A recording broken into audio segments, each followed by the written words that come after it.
Hello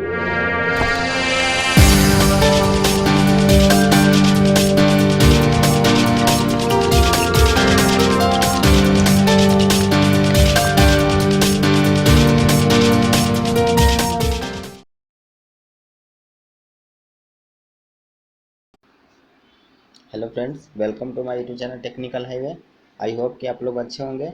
तो friend, आज की इस वीडियो में हम लोग टॉप 10 ऐसे क्वेश्चन को देखने वाले हैं जो कि पिछले किसी न किसी एग्ज़ाम में पूछे जा चुके हैं और अक्सर इसी तरह के प्रश्न आपके एग्ज़ाम में पूछे जाते हैं। तो आप लोग से रिक्वेस्ट है कि प्लीज़ आप लोग इस वीडियो को अंत तक ज़रूर देखिएगा, क्योंकि इस प्रश्न से जो भी एक्स्ट्रा पॉइंट बनते हैं आपके एग्ज़ाम के पॉइंट ऑफ व्यू से, आप उसको हम लोग सॉल्व कराने वाले हैं। तो प्लीज़ आप लोग इस वीडियो को अंत तक जरूर देखें। एक छोटी सी मेरी रिक्वेस्ट है, यदि वीडियो अच्छा लगेगा देखने के बाद तभी आप वीडियो को लाइक कीजिएगा और चैनल को सब्सक्राइब कीजिएगा। तो फ्रेंड, चलते हैं आज के हम लोग फर्स्ट क्वेश्चन से वीडियो को स्टार्ट करते हैं। तो जैसा कि आज का फर्स्ट क्वेश्चन दिया गया है कि जिस स्टील में परसेंटेज ऑफ कार्बन 0.8% से अधिक होती है उसे कौन सा स्टील हम लोग बोलते हैं। और इसके लिए ऑप्शन है आपका पियरलाइट है, सीमेंटाइट है, आपका फेराइट है और अस्टेनाइट है। तो फ्रेंड्स, पहले हम लोग समझते हैं कि प्लेन जो कार्बन स्टील होते हैं उसको जनरली 3 कैटेगरी में डिवाइड किया गया है। ठीक है, प्लेन कार्बन स्टील को परसेंटेज ऑफ कार्बन के अकॉर्डिंग कितने कैटेगरी में डिवाइड किया गया है? 3 कैटेगरी में। तो आप याद रखिएगा कि पहला आपका होता है इक्विटोटाइल स्टील।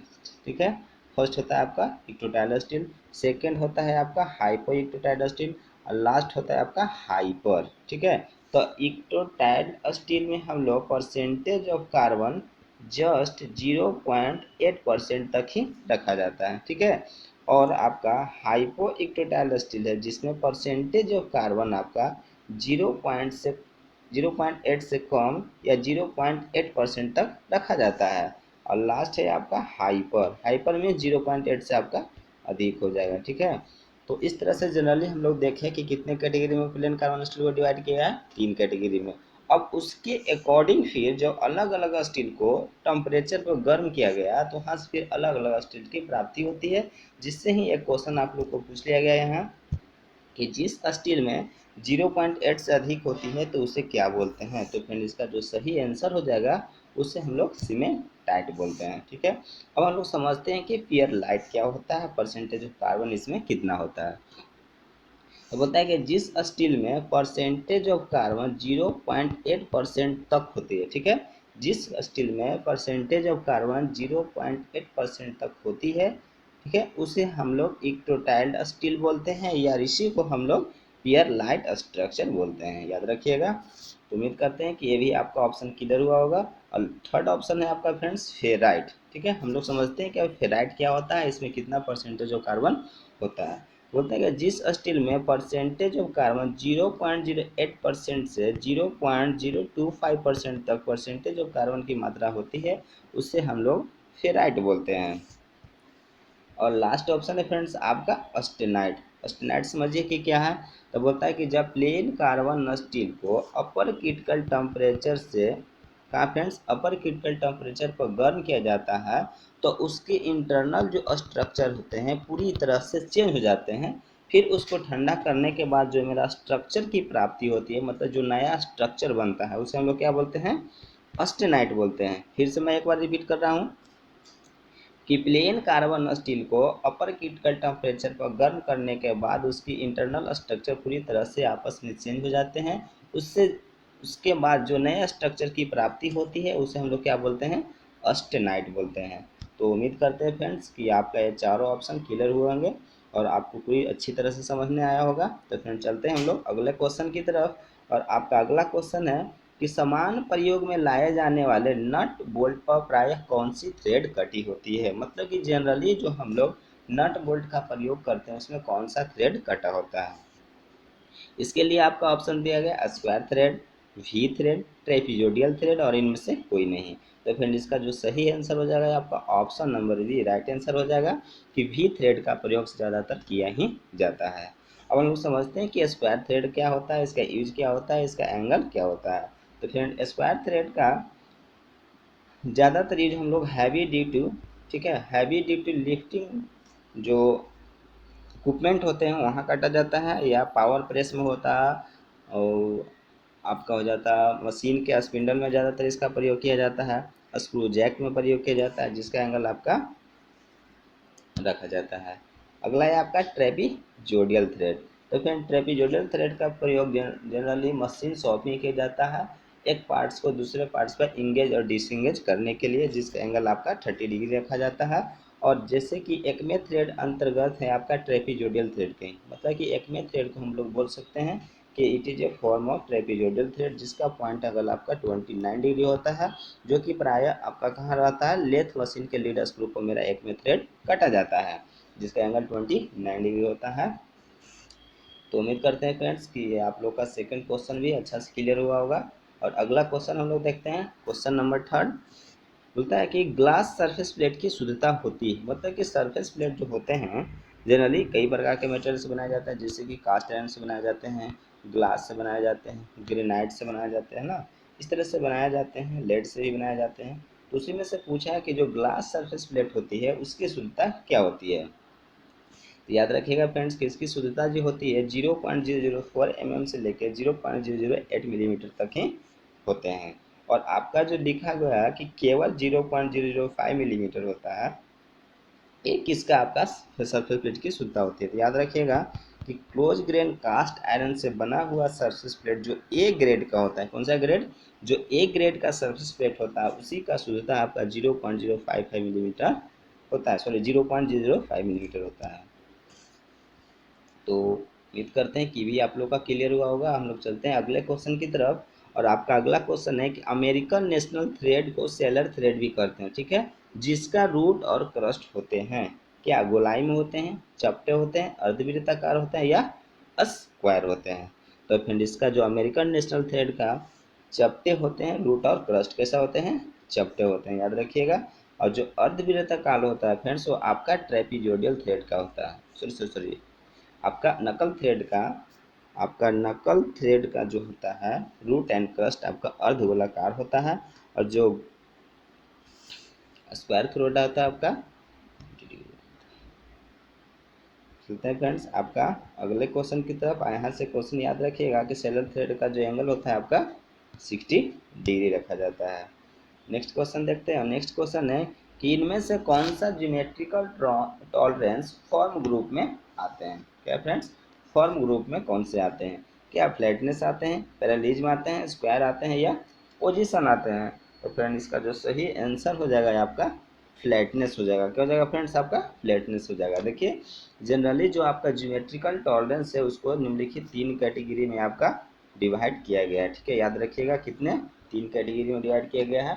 पहला आपका होता है फॉर्म ग्रुप, ठीक है, दूसरा होता है आपका एटीट्यूड ग्रुप और चौथा होता है आपका फ्रेंड्स पोजीशन ग्रुप।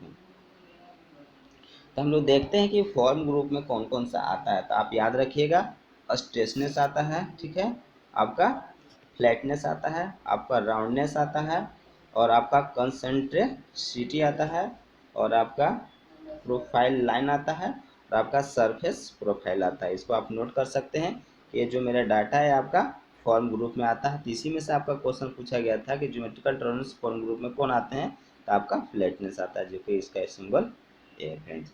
और आगे हम लोग देखते हैं सेकंड कैटेगरी जो आपका एटीट्यूड ग्रुप होता है, ठीक है, क्या होता है एटीट्यूड ग्रुप होता है। उसमें आपका आता है पैरेललिज्म आता है, आपका स्क्वायरनेस आता है, और आपका एंगुलर आता है, याद रखिएगा। ये आपका सेकंड ग्रुप हो गया। थर्ड ग्रुप में हम लोग देखते हैं कि कौन कौन सा आता है। इसमें फ्रेंड्स आपका पोजीशन ग्रुप होता है, जिसमें कि आपका पहला तो पोजीशन ही हो जाएगा, जैसे कि पोजीशन को इस सिंबल से हम लोग डिनोट करते हैं ना। और एक कंसंट्रेसिटी होता है जो कि इस तरह से डिनोट करते हैं। एक होता है आपका सिमेट्रिक जो कि हम लोग इस तरह से इसको डिनोट करते हैं। तो उम्मीद करते हैं कि आप लोगों के ये क्वेश्चन बहुत अच्छा से क्लियर हुआ होगा। तो फ्रेंड चलते हैं हम लोग अगले क्वेश्चन की तरफ। आप लोग का अगला क्वेश्चन ये रहा कि एक्सटर्नल थ्रेड का पिच डायमीटर चेक करने के लिए डॉट डॉट का प्रयोग किया जाता है। मतलब किसी पार्ट्स के ऊपर यदि एक्सटर्नल थ्रेड काटा हुआ है तो उसके पिच डायमीटर को चेक करने के लिए कौन सा इक्विपमेंट का प्रयोग करते हैं। क्या हम लोग स्क्रू थ्रेड रिंगेज का प्रयोग करते हैं, स्क्रू थ्रेड माइक्रोमीटर का प्रयोग करते हैं, screw thread calliper vernier calliper का प्रयोग करते हैं, या स्क्रू पिच गेज का प्रयोग करते हैं। तो फिर यहाँ जो सही आंसर इसका निकल के आएगा कि हम लोग पिच डायमीटर को चेक करने के लिए हमेशा एक्सटर्नल थ्रेड का स्क्रू थ्रेड माइक्रोमीटर का ही प्रयोग करते हैं। किसका प्रयोग करते हैं फ्रेंड्स? स्क्रू थ्रेड माइक्रोमीटर का ही प्रयोग करते हैं। याद रखिएगा, इसका सही आंसर आपका ऑप्शन नंबर 2 हो जाएगा। और जो आपका स्क्रू थ्रेड रिंग गेज होता है वो आपका बाहरी थ्रेड को ही चेक करता है, बट उससे हम लोग पिच डायमीटर को चेक नहीं करते हैं, जबकि क्या करते हैं, पिच उसका चेक करते हैं सिर्फ। स्क्रू पिच गेज से भी हम लोग पिच, डेप्थ और एंगल चेक कर सकते हैं। तो चलते हैं अगले क्वेश्चन की तरफ। और आपका अगला क्वेश्चन यह रहा फ्रेंड्स कि एक ही दिशा में स्लाइडिंग करने वाले, मतलब कि कोई ऐसा पार्ट्स है जो आपका एक ही दिशा में क्या कर रहा है फ्रेंड्स, वो स्लाइड कर रहा है, तो उसके ऊपर कौन सा थ्रेड काटी जाती है?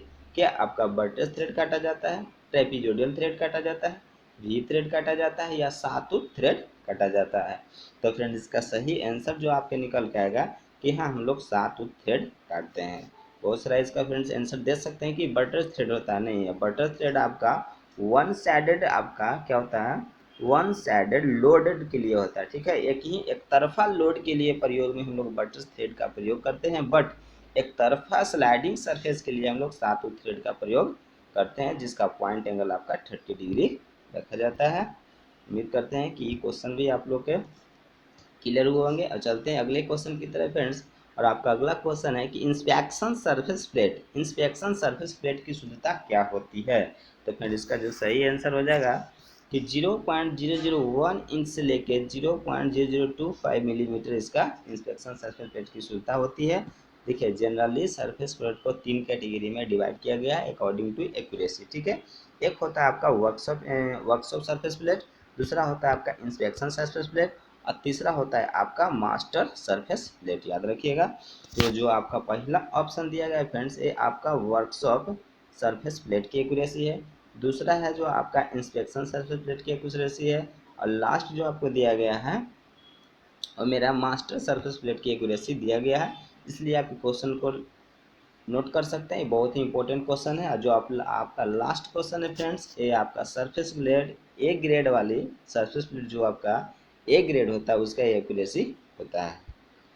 चलते हैं अगले क्वेश्चन की तरफ। और अगला क्वेश्चन है फ्रेंड्स आपका कि ग्राइंडिंग व्हील में फ्लोवर साइज के कौन डॉट डॉट वाले एब्रेसिव आते हैं? क्या 10 से 24 होते हैं, 30 से 60 होते हैं, 80 से 180 होते हैं, या 220 से 600 होते हैं? तो फ्रेंड इसका जो सही आंसर होगा आपका कि 220 से लेकर 600 कन वाले एब्रेसिव साइज को हम लोग क्या बोलते हैं, फ्लोवर साइज बोलते हैं। मतलब कि देखिए, जनरली आपको एब्रेसिव कन को निम्नलिखित 4 कैटेगरी में डिवाइड किया गया है, ठीक है। याद रखिए, कोर्स, मीडियम, फाइन और आपका वेरी फाइन होता है। जो आपका वेरी फाइन होता है फ्रेंड, उसी को हम लोग फ्लोवर साइज के कण बोलते हैं। मतलब कि आटा के कण से भी वह छोटा होता है या उसके साइज के अप्रॉक्स होते हैं, इसलिए उसको फ्लोवर साइज के कण कहते हैं, जिसमें कि एवरेसी कण 220 से 600 नंबर वाले को लिया जाता है। देखते हैं अगला क्वेश्चन। और आपका अगला क्वेश्चन है कि किस थ्रेड की गहराई सबसे अधिक होती है? क्या वर्म थ्रेड होती है, बटस थ्रेड होती है, नकल थ्रेड होती है, या एक्मे थ्रेड होती है? तो फिर इसका जो सही आंसर होगा, वर्म थ्रेड की गहराई सबसे अधिक होती है। बाकी तो हम लोग पिछले ही क्वेश्चन में देख चुके हैं फ्रेंड्स। तो उम्मीद करते हैं कि आप लोग को वीडियो बहुत ही अच्छा लगा होगा, पसंद आया होगा। तो फ्रेंड्स, एक बार जाते जाते इस वीडियो को लाइक कर दीजिए और अपने दोस्तों को साथ शेयर कर दीजिए। यदि आप इस चैनल को अभी तक सब्सक्राइब नहीं किए हैं तो चैनल को लाल बटन को दबाकर चैनल को सब्सक्राइब कर ले और बेल आइकन को प्रेस कर ले। और फ्रेंड्स, आपको बोल दें कि यदि आप टेक्निकल एग्ज़ाम की तैयारी करते हैं और डेली क्विज करना चाहते हैं तो हमारे टेलीग्राम ग्रुप से ज़रूर ज्वाइन करें, जिसका लिंक आपको वीडियो को डिस्क्रिप्शन में मिल जाएगा। तो मिलते हैं नए वीडियो में नए जानकारी के साथ। Thank you.